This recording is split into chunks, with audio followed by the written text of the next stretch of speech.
नवीन गोष्टी नवी कहाणी आजी आजोबा नित्य सांगती गाती हसती दिशा दहाही आनंदाची नवी पर्वणी ज्ञान रंजन अशी ही खाणी झरा नेऊया श्रोत्यांच्या मनी अनुभव अनुभव।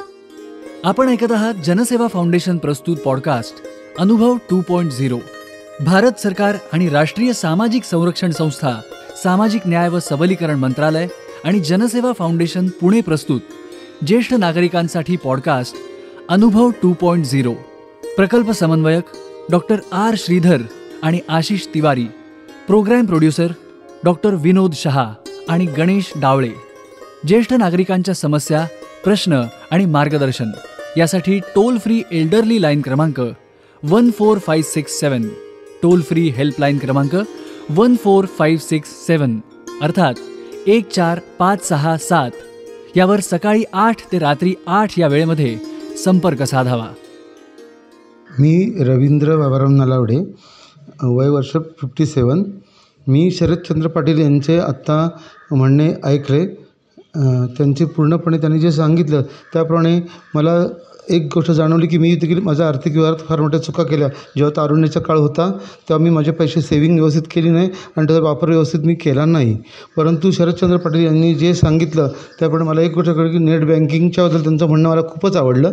त्यांनी म्हटलं की मोबाईल बँकिंगमुळे जी काही गोष्टी घडतात, म्हणजे त्यांनी असं सांगितलं की ते म्हणाले की कोणत्याही प्रकारचा फ्रॉड वगैरे होत नाही, तर ती गोष्ट खरी आहे। कारण बऱ्याच लोकांना मोबाईल बँकिंगमुळे फायदा झालेला आहे, पण इतर बँकिंगच्या गोष्टी अशा होतात की बऱ्याच लोकांना फसवणूक केली जाते।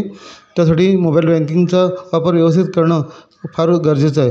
तसं त्यांनी मला सांगितल्याप्रमाणे छंद हे म्हणजे मला देखील कुठले छंद नव्हते याच्या आधी, परंतु मी एक आता वृद्धापकाळाचा काळ आलेला आहे आणि आता मी आश्रमात असल्यामुळे मी सध्या संगीत आणि वाचनाचा छंद बाळगत आहे।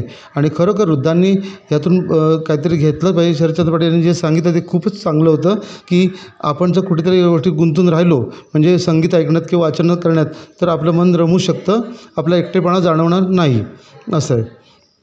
तसंच शरदचंद्र पाटील यांनी बऱ्याच गोष्टींमध्ये प्रकाश टाकला। त्यांच्या बोलण्यातून एवढी गोष्ट कळली की बऱ्याचशा गोष्टी आपण चुकीच्या करतो, परंतु त्यासाठी आपण कोणत्या प्रकारे आपल्या वागणुकीत बदल केला पाहिजे हे देखील शरदचंद्र पाटील यांनी फार चांगल्या पद्धतीने समजावून सांगितलं आणि मला खूप मनाला त्याचा विचार पडलेला आहे की खरोखर मी आता माझ्या वागणुकीत पुढच्या काळात वेगळा विचार करून व्यवस्थित त्यांच्या शरदचंद्र पाटील यांच्या म्हणण्याप्रमाणे काही गोष्टींचा मी माझ्या वागणुकीत बदल करून व्यवस्थित जीवन जगण्याचा प्रयत्न करेन। कारण मी सध्या आश्रमात आहे, आश्रमात मी इतर वृद्धांचे गोष्टी ऐकतो आहे, बघतो आहे, परंतु अशा लोकांचे निवेदन ऐकल्यानंतर किंवा कोणी एखादी सूचना केली तर त्या लोकांचं म्हणणं किती तत्पर चांगलं आहे हे मी समजून घेण्याच्या कॅपॅसिटीचा आहे। तर मी असं म्हणतो शरदचंद्र पाटील यांनी जसं सांगितलं तसंच अनेक लोकांचे मी असे निवेदन वगैरे ऐकून त्यातून मला एक गोष्ट कळतं की आपल्या वृद्धापकाळामध्ये आपण कुठे चुका केल्या किंवा तरुण काळात किती चुका केल्या याचा विचार न करता आता पुढचं जीवन कसं जगायचं आहे याचा विचार करणं फार गरजेचं आहे आणि ते आनंदी कसं राहील आणि एकटेपणा कसा दूर होईल याचा मी विचार करणार आहे।